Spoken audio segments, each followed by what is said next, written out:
Hello అండి, welcome to my channel. ఈరోజు recipe వచ్చేసి చికెన్ పలావ్. వేడివేడిగా కుక్కర్లో చికెన్ పలావ్ని ఎట్లా తయారు చేయాలో చూసేద్దాం. ముందుగా గ్యాస్పై ఒక కుక్కర్ని పెట్టుకొని అందులో సరిపడా ఆయిల్ని వేసి, ఆయిల్ వేడైన తర్వాత ఇక్కడ మనం తీసుకున్న బిర్యానీ మసాలా దినుసులన్నింటినీ వేసి ఒకసారి కలుపుకోవాలండి.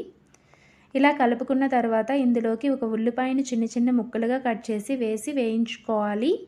తర్వాత దీనిలోకి ఒక 2 పచ్చిమిర్చి, కొంచెం కరివేపాకును కూడా యాడ్ చేసుకోవాలి.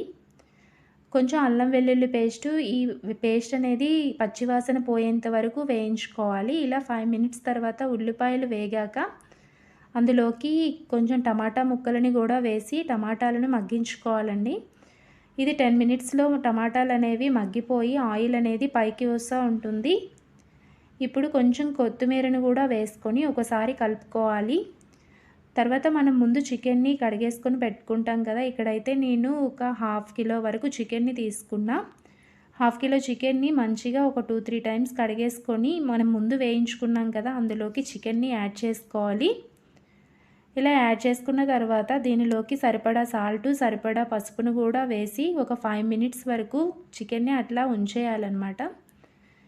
5 మినిట్స్ తర్వాత చికెన్లోకి కొంచెం కారంతో పాటు కొంచెం గరం మసాలా, కొంచెం చికెన్ మసాలాను కూడా వేసి ఒకసారి కలుపుకొని ఒక 15-20 మినిట్స్ అట్లా వదిలితే 50% వరకు చికెన్ అనేది బాయిల్ అయిపోతుంది.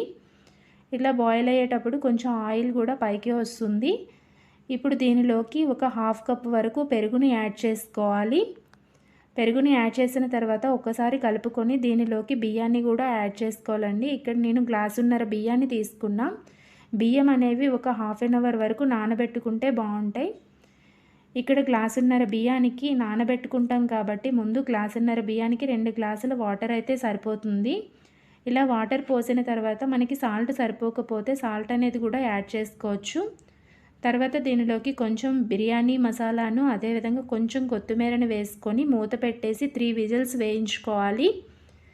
3 విజిల్స్ వచ్చేసిన తర్వాత ఒక 1/2 అవర్ తర్వాత మూత తీస్తే మంచి టేస్టీతో వేడివేడిగా చికెన్ పలావ్ రెడీ. వీడియో నచ్చినట్లయితే లైక్ చేయండి, సబ్స్క్రైబ్ ఆల్సో.